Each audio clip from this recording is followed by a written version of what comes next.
बड़ी खबर आ गई है, संजय राउत को हिरासत में ले लिया गया है। शिवसेना के नेता संजय राउत, जिनके घर पर सुबह 7 बजे से ईडी का छापा चल रहा था, जांच चल रही थी, वो संजय राउत को हिरासत में ले लिया गया है। उद्धव ठाकरे का आपसे कुछ देर पहले बयान आया था कि संजय राउत को गिरफ्तार किया जा सकता है। नवनीत राणा निर्दलीय सांसद लगातार कह रही थी कि संजय राउत को गिरफ्तार होना ही है, और अब संजय राउत को हिरासत में ले लिया गया। तो क्या संजय राउत गिरफ्तार होंगे? अब ये सवाल और ज्यादा पुख्ता हो चुका है कि संजय राउत गिरफ्तार होंगे या नहीं। संभावना उस बात की काफी बढ़ गई, और आशंका शिवसेना के नेता उद्धव ठाकरे भी जता चुके हैं, दूसरे लोग भी आशंका जता रहे थे। तो संजय राउत को फिलहाल हिरासत में ले लिया गया है। तो क्या अब संजय राउत को गिरफ्तार किया जाएगा? क्योंकि यहां से संजय राउत को ईडी अपने दफ्तर लेके जाएगी। हालांकि सुबह से ही जो पूछताछ चल रही थी, उसके बाद अब लगभग 9 घंटे बाद संजय राउत को हिरासत में लिया गया है। लेकिन अभी फिलहाल इसकी गिरफ्तारी की बात नहीं आई है, गिरफ्तारी के बारे में कोई सूचना नहीं मिली है। हाँ, ये खबर आ गई है कि संजय राउत को हिरासत में लिया गया है। बड़ी खबर इस वक्त की अभी सबसे बड़ी खबर यही है कि पत्रा चौल जमीन घोटाले के मामले में संजय राउत को हिरासत में लिया गया है। ईडी इस मामले में जांच कर रही है, सुबह से छापा चल रहा है। शिवसेना के सांसद संजय राउत के घर पर ईडी के 12 अधिकारी इस समय जांच कर रहे हैं। संजय राउत को हिरासत में ले लिया गया है। संजय राउत के घर पहुंचते ही एक के बाद एक कई सारे ट्वीट भी संजय राउत ने किए थे। ईडी के पहुंचने के बाद वो कहा था कि मैं ईडी से नहीं डरता, शायराना अंदाज में भी उन्होंने निशाना साधा था। संजय राउत ने कहा था कि मर जाऊंगा लेकिन समर्पण नहीं करूंगा। लेकिन इस समय अब संजय राउत शिवसेना के सांसद, शिवसेना के नेता, उद्धव ठाकरे के सबसे करीबी ईडी की हिरासत में हैं। संजय राउत ने सबसे पहला ट्वीट शिवसेना के चुनाव चिन्ह धनुष और तीर के साथ तस्वीर पोस्ट करते हुए कहा था, और कहा था कि शिवसेना की लड़ाई जारी रहेगी, शिवसेना नहीं छोड़ेगी, शिवसेना की लड़ाई जारी रहेगी। लेकिन इस समय की बड़ी खबर यही आ रही है, पत्रा चौल घोटाले के मामले में, जो कि मनी लॉन्ड्रिंग से जुड़ा हुआ ये मामला है, शिवसेना सांसद संजय राउत को गिरफ्तार से पहले हिरासत में लिया गया। प्रश्न अब यही है कि क्या संजय राउत को गिरफ्तार भी किया जाएगा?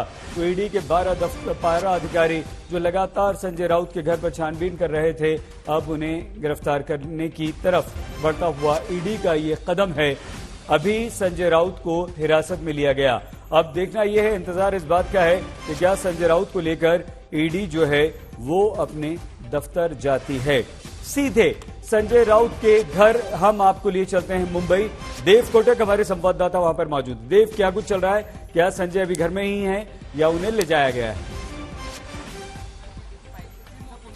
जी पहले तो बता दें आपको एक लेटेस्ट अपडेट देने के तौर पे, हम मैत्री बंगलो के बाहर है। ये संजय राउत का रेसिडेंस है, जहां वो अपने पूरे परिवार और छोटे भाई सुनील राउत के साथ रहते हैं। वो भी एक आमदार है, जो एमएलए कहते हैं, विधायक है। और यहाँ पर जो 10 से 12 ऑफिसर्स है एनफोर्समेंट डायरेक्टरेट के, वो सुबह के 7:15 बजे से उनके घर पर है, जांच पड़ताल करते हुए, सारे सबूत इकट्ठा करते हुए। लेकिन एक लेटेस्ट ब्रेकिंग अपडेट अगर आपको देना हो तो ऐसा बताया जा रहा है कि सूत्रों के अनुसार संजय राउत जी को कभी भी यहां से ले जाया जा सकता है। इसे हम अरेस्ट नहीं कहेंगे, बट इसे एक किस्म का डिटेंशन और लेकिन देव कितनी संभावना की जोनल यूनिट में ले जाया, कितनी संभावना की गिरफ्तारी भी कर लिया जाएगा?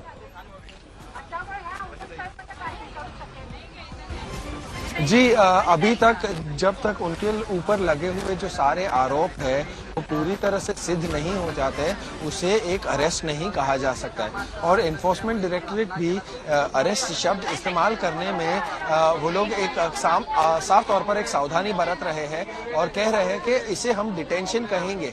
आगे जैसे जैसे खुलासा होते जाएगा और चीजें सामने आती जाएगी और उनका रोल एक बार एस्टेब्लिश हो जाएगा कि पूरी तरह से ये जो पत्रा चौल वाली जो घटना है उसमें उनका रोल पूरी तरह से अगर एक बार सिद्ध हो जाएगा, उसके बाद ही वो लोग अरेस्ट कहेंगे। तो एक तौर पर वो लोग अरेस्ट शब्द का खास तौर पर इस्तेमाल इसलिए नहीं कर रहे क्योंकि उसे डिटेंशन कह रहे हैं। और देव आपको रोक रहे हैं। दीपक केसरकर शिंदे गुट के विधायक कुछ बोल रहे हैं, सीधे लिए चलते हैं। आणि त्यांना रस्त्यावर आणलं जातं, प्रत्यक्षात त्यांना घरं दिली जात नाही। खरं तर ही जी स्कीम आहे, ही स्कीम मुळातच बाळासाहेबांचं एक स्वप्न होतं की गोरगरीब माणसाला त्यांच्या हक्काची जागा मिळावी हे त्यांचं स्वप्न होतं आणि त्याच्यासाठी या वेगवेगळ्या स्कीम या पुनर्वसनाच्या करण्यात आल्या. परंतु याच्याच मध्ये जर काही घोटाळा होत असेल तर त्यांनी सर्वसामान्य मनुष्य जो चाळीमध्ये राहतो, तो झोपडपट्टीमध्ये राहतो, त्याच्यावर परिणाम होत असतो आणि त्याच्यामुळे राऊतांचा त्याच्याशी संबंध आहे की नाही याच्यापेक्षा जास्त असे प्रकार जर कुठे घडत असतील तर त्या सर्वसामान्य मुंबईकराला न्याय मिळाला पाहिजे. ते रस्त्यावर येता कामा नये ही आमची भूमिका आहे आणि ती आमच्या सर्व आमदारांची सुद्धा भूमिका आहे.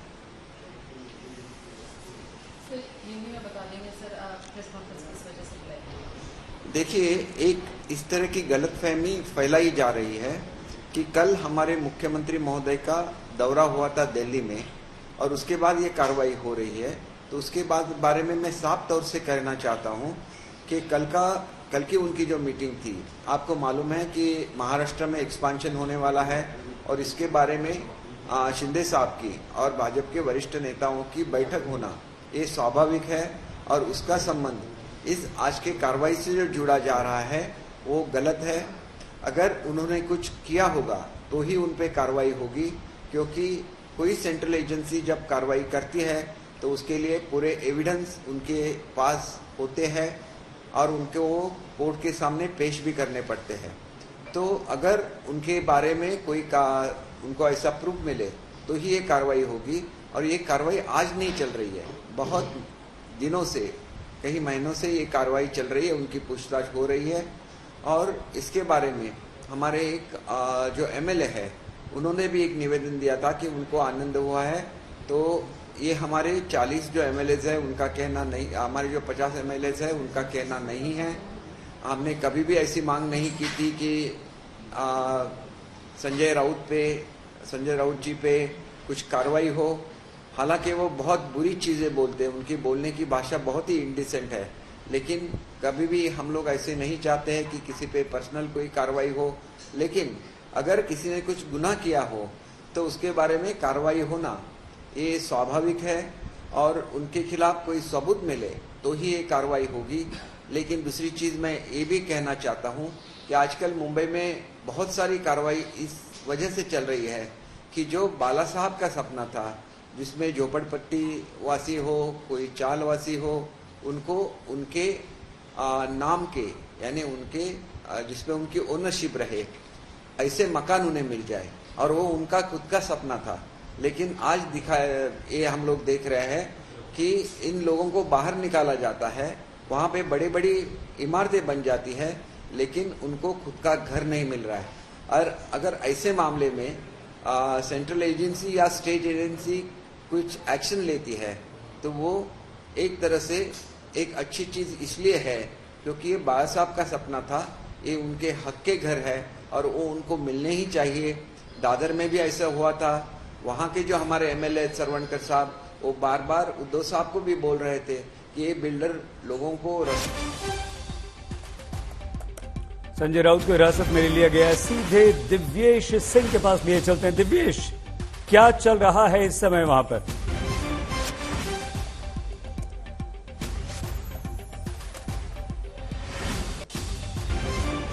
दिव्येश, हमारी आवाज सुन पा रहे हैं आप?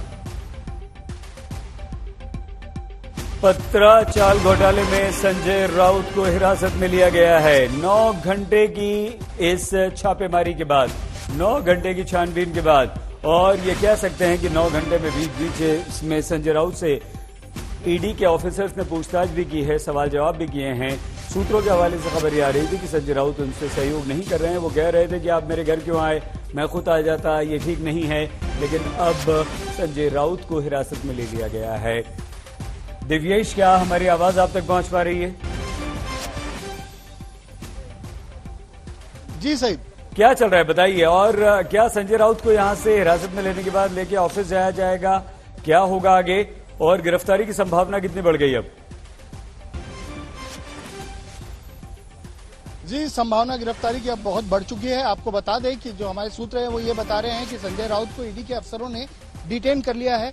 अब उन्हें ईडी के दफ्तर ले जाया जाएगा. किसी भी क्षण यहां से ईडी की टीम रवाना हो सकती है. संजय राउत को लेकर यहां से उन्हें ईडी के दफ्तर ले जाया जाएगा. वहां पर उनका स्टेटमेंट रिकॉर्ड किया जाएगा. अगर वो कोऑपरेट करते हैं तो आगे क्या एक्शन लेना है वो आगे डिसाइड होगा। पर अगर वो कोऑपरेट नहीं करते हैं तो आज ही उनकी गिरफ्तारी हो जाएगी। जैसे कि अन्य केसेस में भी हमने देखा है कि इसी तरीके से ईडी ऑपरेट करती है। वो स्टेटमेंट रिकॉर्ड करते हैं और जो कोई व्यक्ति है, आरोपी है, अगर वो कोऑपरेट करते हैं तो उन्हें फिर से बुलाया जाता है। हर केस में अरेस्ट भी नहीं होती है, पर इस केस में क्योंकि दो बार समन करने के बाद भी संजय राउत हाजिर नहीं हुए थे, आज ईडी की टीम उनके घर पहुंची और अभी थोड़ी देर पहले उन्हें डिटेन कर लिया गया है। अब यहां से उन्हें ईडी के दफ्तर ले जाया जाएगा, जो कि दक्षिण मुंबई में स्थित है, बलाड एस्टेट में स्थित है। वहां पर उनसे पूछताछ की जाएगी और उसके बाद डिसाइड किया जाएगा कि आगे क्या एक्शन लेना है। पर हाँ, गिरफ्तारी की संभावना बहुत ज्यादा बढ़ गई है। सही कोई जानकारी अंदर से दिव्येश आ पाई है कि इस 9 घंटे से ज्यादा हो चुके हैं, कुछ मिल पाया है ईडी को? जी, अभी तो हमें इतना ही पता चला है कि कुछ डॉक्यूमेंट्स खंगाले गए, कुछ प्रॉपर्टी रिलेटेड डॉक्यूमेंट्स थे, उनको देखा गया, उनको चेक किया गया। उसके अलावा किसी चीज का सीजर हुआ है क्या, उस बारे में अभी तक पता नहीं चल पाया है। पर हाँ, कुछ डॉक्यूमेंट जरूर खंगाले गए, डॉक्यूमेंट जरूर चेक किए गए, प्रॉपर्टी रिलेटेड डॉक्यूमेंट्स थे ये। आपको बता दें, इससे पहले भी अप्रैल के महीने में संजय राउत की पत्नी के नाम पर एक फ्लैट और उनकी पत्नी के नाम पर जो 8 प्लॉट्स थे अलीबाग में, उन्हें अटैच कर लिया था ईडी ने। और वो अभी भी ईडी के अटैचमेंट में है और अब आगे की एक्शन हो सकती है। यहाँ पर कुछ मूवमेंट हो रही है, दिखाइए दिव्येश, दिखाइए। आप देख सकते हैं कि काफी मात्रा में यहाँ पर मैं कैमरा पर्सन से कहना चाहूंगा कि वो दिखाएं कि किस तरीके से यहाँ पर सपोर्टर्स जमा हो रहे हैं और भीड़ यहाँ पर बढ़ती जा रही है संजय राउत के घर के पास। और आप देख सकते हैं यहाँ पर कुछ बैनर्स भी लेकर आए हैं। दिव्येश, ऐसा लगता है कि विजय माल्या की फोटो है, मेहुल चोकसी की फोटो है। दिव्येश, क्या आपको ऐसा लगता है कि अब ये छापा पूरा हो चुका है, छानबीन पूरी हो चुकी है और अब निकल सकते हैं वहां से, ईडी की टीम निकल सकती है, या अभी और जी बिल्कुल और लंबा चलेगा ये मामला? बिल्कुल सही। अब किसी भी क्षण ईडी की टीम यहां से रवाना हो सकती है, किसी भी क्षण ईडी की टीम यहां से रवाना हो सकती है। यहाँ पर जमाव बढ़ता ही जा रहा है, भीड़ बढ़ती जा रही है। जो राउत के सपोर्टर्स है वो यहाँ पर काफी मात्रा में मौजूद हैं। यहाँ पर नारे भी लगाए जा रहे हैं, ईडी के खिलाफ नारे लगाए जा रहे हैं। आपको बताएं कि पुलिस ने भी काफी मात्रा में यहाँ पर पुलिस बल तैनात किया है ताकि कोई लॉ एंड ऑर्डर का प्रॉब्लम ना हो, किसी तरीके की कोई प्रॉब्लम यहाँ पर ना हो। और अब किसी भी क्षण यहाँ से ईडी की टीम रवाना हो सकती है। ठीक है दिव्येश, आप ये तस्वीरें दिखाते रहिए और हम अपने दर्शकों को बता दें कि भारी संख्या में पुलिस बल और अब शिवसेना मोदी की भी तस्वीर है यहाँ पर। जी बिल्कुल ठीक है। आप हमें ये पत्रा चाल वाला जो मामला है, हमारे दर्शकों को समझाइए कि मामला क्या है और कैसे उसमें मनी लॉन्ड्रिंग के मामले में संजय राउत से पूछताछ यहाँ पर हो रही है। जी, आपको बताएं कि जो पत्राचाल का मामला है ये गोरेगांव में स्थित एक भूखंड है जहां पर पत्राचाल हुआ करती थी, जिसमें 676 किराएदार रहते थे। इस पूरे प्रोजेक्ट को म्हाडा, जो कि एक ऑर्गेनाइजेशन है, Maharashtra housing and urban development authority जो है, उन्होंने इसका कॉन्ट्रैक्ट दिया था गुरु आशीष कंस्ट्रक्शन नामक कंपनी को इसको डेवलप करने के लिए, ताकि वो 676 फ्लैट पत्राचाल में रहने वाले किराएदारों को दे और उसके अलावा 3000 और फ्लैट गुरु आशीष कंस्ट्रक्शन को बनाने थे जो म्हाडा को हैंडओवर करने थे। उसके बाद जो जमीन बचती उस पर उनको अपनी बिल्डिंग खड़ी करनी थी। गुरु आशीष कंस्ट्रक्शन में डायरेक्टर थे प्रवीण राउत करीबी दोस्त हैं संजय राउत के। प्रवीण राउत वही व्यक्ति हैं जिनकी पत्नी ने, माधुरी राउत ने, संजय राउत की पत्नी वर्षा राउत को 55 लाख रुपए का एक अनसिक्योर्ड लोन दिया था। इसके अलावा 1 करोड़ 60 लाख रुपए की एक ट्रेल मिली है, जिसके बारे में पता लगाया जा रहा है। ये कहा जा रहा है कि संजय राउत की तरफ वो 1 करोड़ 60 लाख रुपए डाइवर्ट किए गए थे। रिमांड रिपोर्ट जो थी प्रवीण राउत की, उसमें यह कहा गया था कि ऐसा लग रहा है कि प्रवीण राउत एक पॉलिटिकली इन्फ्लुएंशियल पर्सन के फ्रंट है। तो ये पॉलिटिकली इन्फ्लुएंशियल पर्सन कौन है? वो संजय राउत थे और उनकी एयर टिकट्स, उनकी हॉलिडे, उनका जो विदेश आना जाना, उनकी फ्लाइट की टिकट्स, ये सारी बुकिंग प्रवीण राउत ही किया करते थे। ये भी सवाल उठता है कि वो क्यों किया करते थे? अपने पैसों से उनके टिकट क्यों निकाल रहे थे? अपने पैसों से उनकी होटल बुकिंग क्यों कर रहे थे? अपने उनके विदेश यात्रा का खर्चा क्यों उठा रहे थे? तो ये सारे सवाल उठते हैं। इसके अलावा जो भूखंड, जो 8 जमीन के प्लॉट अलीबाग में अटैच किए हैं ईडी ने, उन 8 जमीन के जो ओनर्स थे उनका स्टेटमेंट रिकॉर्ड किया ईडी ने। उन्होंने ये कहा कि इन सारी जमीनों के लिए कैश में संजय राउत ने पैसे दिए। जमीन पर संजय राउत का नाम नहीं है, उनकी पत्नी वर्षा राउत और विटनेस स्वप्ना पाटकर का नाम है, पर पैसे संजय राउत ने ही दिए थे। दिव्येश, आपको रोक रहे हैं। अरविंद सावंत जी शिवसेना के सांसद इस वक्त हमारे साथ जुड़ चुके हैं। अरविंद जी, आपको लगता है ये जो कार्रवाई हो रही है ये किस कारण हो रही है? किस कारण मतलब जनतंत्र का गला घोटने का काम शुरू है। ईडी मतलब क्या करती है वो सबको पता है। पूरे महाराष्ट्र देश में सिर्फ महाराष्ट्र करप्ट है, भ्रष्टाचारी है, बाकी सब पुण्यवान लोग अन्य राज्यों में हैं। ये सब समझ में आ रहा है लोगों की। और सबसे बड़ी बात लेकिन है सावंत जी, ईडी की कार्रवाई तो देश के दूसरे हिस्सों में भी हो रही है ना? तो बंद करूंगा। हाँ, वो तो बंगाल में भी हुआ ना, अभिषेक बनर्जी के वहां भी ईडी गया था। महाराष्ट्र में भी उन्होंने कभी नहीं कहा, जबकि लोकसभा का सत्र शुरू है उन्होंने कह दिया था, लिखित में कह दिया था कि मेरा लोकसभा का सत्र शुरू है, लोकसभा के सत्र के बाद वाली तारीख दीजिएगा, मैं आता हूँ। इतना कहने के बाद में आज का मुहूर्त कैसे तय कर लिया इतवार का, क्योंकि कल महामहिम राज्यपाल, भारतीय जनता पार्टी के लाचार राज्यपाल, जिन्होंने महाराष्ट्र का अपमान किया और पूरे महाराष्ट्र में उसके बारे में असंतोष पैदा हुआ है, गुस्सा पैदा हुआ है, तो उसको कैसे दबाने का? तो आज ईडी की कार्रवाई, तो वो खबर गई का जिसमें महाराष्ट्र का अपमान हुआ, सावित्रीबाई फुले का अवमान हुआ है, छत्रपति शिवाजी महाराज का अवमान किया हुआ है, या ऐसे राज्यपाल महामहिम वहां जो बैठे हैं ना, उसके लिए पूरे महाराष्ट्र में असंतोष है। सावंत जी, आपकी बात पूरी हो गई, अगला सवाल पूछ लूं? कूटनीति है, इसीलिए उन्होंने आज राज्यपाल ने एक बयान दे दिया तो संजय राउत को के घर ईडी पहुंच जाएगी, ये कैसे जोड़ रहे हैं आप? अरे सही बात है ना, तो आपको क्या लगता है उन्होंने कितनी बार, अब ये पहली बार हुआ क्या? वो इंक्वायरी पे गए थे, हाजिर हुए, इंक्वायरी हुई, पत्नी की भी हुई, अब दोबारा कर रहे हैं। किसी के झूठे पिटे वहां अंदर जाके लोगों को मार मार के कहा जाता है कि आप नाम ले लो इनका, धमकाया जाता है। और वो तो उन्होंने खुद प्रेस कॉन्फ्रेंस दी थी, आपके पास क्लिपिंग होगी तो देख लेना, फुटेज होगा तो उन्होंने खुद कहा था कि भारतीय जनता पार्टी के साथ जुड़ने के लिए आप मदद करो, नहीं तो आपको छोड़ेंगे नहीं। तो क्या हो गया? इसका मतलब क्या है सावंत जी? ये मतलब क्या है इसका? सावंत जी ने फोन काट दिया।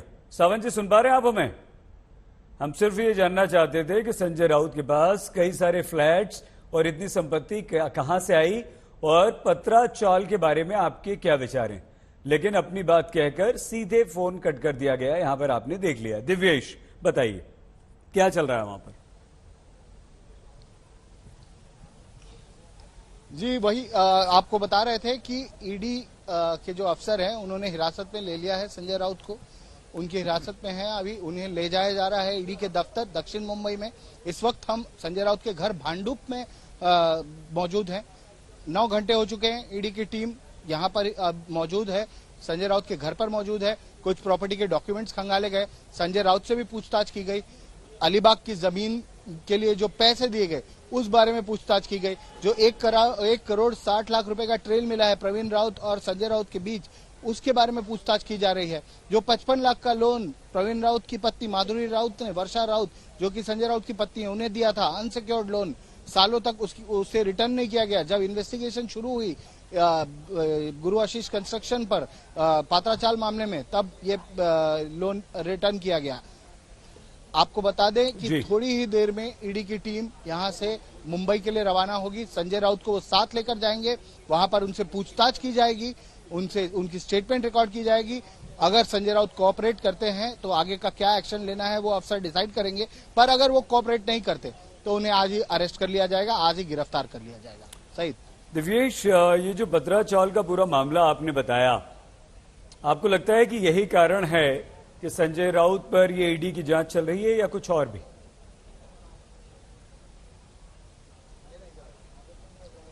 जी, पत्राचाल का जो मामला है ये इसमें साफ ये दिखाई देता है कि जो 676 टेनेंट थे या किराएदार थे जो उस चौल में रहते थे, उनके साथ तो धोखाधड़ी हुई ही थी। इसके अलावा जो सरकारी एजेंसी है, म्हाडा जिसे कहते हैं, Maharashtra housing and urban development authority, उनके साथ भी धोखाधड़ी हुई, क्योंकि गुरु आशीष कंस्ट्रक्शन को, म्हाडा को भी 3000 फ्लैट बनाकर देने थे, वो भी फ्लैट बनाकर नहीं दिए गए। पर उस जमीन का क्या हुआ? उस जमीन के एफएसआई को 8 अलग अलग बिल्डर्स को 1034 करोड़ रुपए में गुरु आशीष कंस्ट्रक्शन ने बेच दिया। कोई घर नहीं बनाए। जो चौल में रहने वाले लोग थे उन्हें भी उनके साथ धोखा किया। म्हाडा जो कि सरकारी एजेंसी है, महाराष्ट्र सरकार की एजेंसी है, उनके साथ धोखाधड़ी हुई और 1034 करोड़ रुपए का गबन हुआ। अब 1034 करोड़ में से जो डायरेक्टर्स थे सारंग वाधवान, राकेश वाधवान और प्रवीण राउत को 96 करोड़ रुपए आए। 96 करोड़ में से 1 करोड़ 60 लाख कुछ ऐसी जगह डाइवर्ट हुए कि वो संजय राउत तक पहुंच गए। इसके अलावा 55 लाख रुपए और जो कि प्रवीण राउत की पत्नी माधुरी राउत ने संजय राउत की पत्नी वर्षा राउत को दिए। इसका इस्तेमाल दादर में एक फ्लैट खरीदने के लिए हुआ। उसी तरीके से 1 करोड़ 60 लाख रुपए जो आए थे, ऐसा शक है ईडी के अफसरों की, उसका इस्तेमाल अलीबाग में जो भूखंड, जो जमीनें खरीदी गई, 8 प्लॉट खरीदे गए, उसके लिए इस्तेमाल हुआ है। उस जमीनों के जो मालिक थे जिन्होंने वो जमीनें संजय राउत को बेची थी, उनकी स्टेटमेंट ली गई। उन्होंने साफ तौर पर कहा कि उन्हें कैश में पैसे दिए गए थे। इतना कैश कहां से आया, इस बारे में पूछताछ की जाएगी, इस बारे में स्टेटमेंट लिया जाएगा। पात्राचाल का मामला जो है ये तो अब साफ हो गया कि किस तरीके से उनके साथ धोखाधड़ी हुई थी। पर ईडी मनी लॉन्ड्रिंग का जब केस चलता है तो मनी लॉन्ड्रिंग के केस में ये देखा जाता है कि वो पैसा कहां कहां गया, जिसे फ्रूट्स ऑफ क्राइम भी कहते हैं, उसे किस तक वो पैसा पहुंचा है, उन सारे लोगों की जांच की जाती है। इसीलिए संजय राउत तक भी ये जांच पहुंची क्योंकि पैसा उनकी तरफ गया था प्रवीण राउत द्वारा, और उनकी जांच अभी भी की जा रही है। आगे ईडी डिसाइड करेगी। प्रवीण राउत जेल में है। प्रवीण राउत को फरवरी महीने में ही अरेस्ट कर लिया गया था और अभी भी वो जेल में है। संजय राउत, उनकी प्लॉट्स अटैच कर लिए गए थे, उनका फ्लैट ईडी ने अटैच कर लिया था अप्रैल के महीने में। अब संजय राउत से एक बार पूछताछ की जा चुकी है। 1 जुलाई को उनसे पूछताछ की गई थी, करीब 10 घंटे पूछताछ हुई थी। उसके बाद उन्हें 20 जुलाई और 27 जुलाई को 2 बार समन कर बुलाया गया, पर वो हाजिर नहीं हुए। उन्होंने कहा कि पार्लियामेंट का सेशन चल रहा है, मैं 7 अगस्त तक नहीं आ सकता हूँ। फिर तब जाकर आज ईडी के अफसर उनके घर पहुंचे हैं। आज उनके घर पर सर्च ऑपरेशन हुआ और अब हो सकता है उन्हें बहुत ही जल्द यहाँ से लेकर ईडी के दफ्तर जाए। पश्चिम बंगाल के हावड़ा में झारखंड के 3 कांग्रेसी विधायकों की गाड़ी से नोटों का अंबार मिला। कई बैग में रुपए भरकर कहीं जा रहे थे ये लोग। पुलिस ने तीनों को गिरफ्तार कर लिया। जांच में जुटी है कि आखिर इन रुपयों का कनेक्शन क्या है।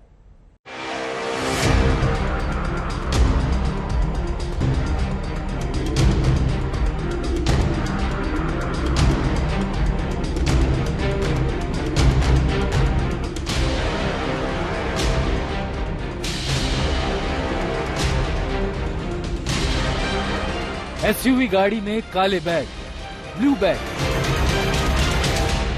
कार की सीट पर बैग, कार की डिग्गी में बैग और जितने बैग उतने ही ज्यादा कैश।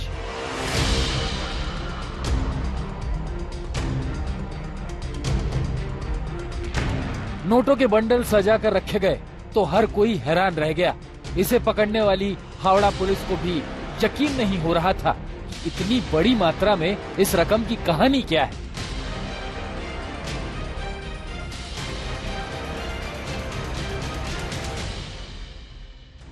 हावड़ा देहात इलाके में पुलिस को ये कामयाबी मिली। सूत्रों के मुताबिक बंगाल सीआईडी ने पुलिस को खुफिया जानकारी दी और फौरन पुलिस महकमा अलर्ट मोड पर आ गया। रडार पर ये एसयूवी गाड़ी थी। ये गाड़ी नेशनल हाईवे 16 से गुजर रही थी। तभी पुलिस ने पंचाल इलाके में रानीहाटी नामक जगह पर एसयूवी को रोक लिया। कार का नंबर प्लेट भी देख लीजिए, JH09 AQ 0016। नंबर प्लेट के हिसाब से तय हो गया कि गाड़ी झारखंड की है। जब पुलिस ने भारी मात्रा में कैश ले जा रही इस एसयूवी में मौजूद लोगों के बारे में छानबीन की तो 3 लोगों की पहचान सामने आ गई। एसयूवी में रखे गए ये बैग खुले तो खुलासों को देखकर पुलिस भी हैरान रह गई। 3 कांग्रेस एमएलए एसयूवी में मौजूद थे। इसमें जामताड़ा से विधायक इरफान अंसारी थे, खिजरी से विधायक राजेश कचप्पा भी थे और कोलेबीरा के विधायक नमन बिक्सल कोंगारी मौजूद थे। पुलिस ने कांग्रेस विधायकों की एसयूवी रोक ली और फिर शुरू हुई पड़ताल। इस गाड़ी में कई बैग रखे गए थे और सभी बैग रुपयों से भरे थे। बैग खुले तो नोटों का ढेर लग गया। करारे नोटों की अथाह बंडल निकालकर पुलिस गिनती की कोशिश करती रही। पुलिस के सामने सवाल था कि आखिर इतनी बड़ी मात्रा में ये कैश किसके हैं? ये रकम कहां से कहां ले जाई जा रही थी? कौन इन कैश को लेकर जा रहा था? तमाम सवालों के साथ हावड़ा पुलिस के लिए बेहद जरूरी हो गया कि पूरे मामले की तह तक पड़ताल की जाए। सवाल ये भी उठा कि ये रुपए झारखंड से बंगाल लाए गए या बंगाल से अन्य राज्यों में रुपए ले जाए जा रहे थे। सवाल ये भी है कि क्या इन रुपयों का इस्तेमाल सियासी जोड़तोड़ में किया जाने वाला था। तमाम सवालों के जवाब जानने से पहले कैश की गिनती जरूरी थी। पुलिस वालों ने पहले कुछ मिनट तक बैग से रुपए निकालकर गिनने की कोशिश की, लेकिन इतने नोट गिन पाना बगैर मशीन के बेहद मुश्किल हो गया। আমি আগে থেকেই বলি এই যে গাড়ি আছে আমরা আগে থেকে একটা স্পেসিফিক ইনপুটটা পেয়েছিলাম কি এরকম গাড়িতে প্রচুর অ্যামাউন্টের টাকা যাচ্ছে। ওই হিসাবে আমরা ইনফরমেশনটাকে ওয়ার্কআউট করে আমরা এই গাড়িটাকে ইন্টারসেপ্ট করলাম। এর মধ্যে তিনটে এমএলএ আছে যারা ঝাড়খণ্ডের এমএলএ আছে আর এখানে আমরা কিন্তু প্রচুর পরিমাণে টাকাটা পেয়েছি। ওটা নিশ্চয়ই এত অ্যামাউন্ট আছে কি আমাদেরকে কাউন্টিং মেশিনকে আমরা অ্যারেঞ্জ করছি যাতে কি আমরা ওটাকে কাউন্ট করতে পারি, তারপরে আপনাদেরকে জানানো হবে কত কি অ্যামাউন্ট। हावड़ा पुलिस ने पूरी रकम को जब्त कर लिया और अब तमाम सवालों का जवाब जानने के लिए तफ्तीश तेज हो चुकी है। इसके साथ ही सियासी पारा भी चढ़ गया। कांग्रेस विधायकों से मिले इतने कैश को लेकर कई पार्टियों ने सवाल उठाए। आज तक ब्यूरो।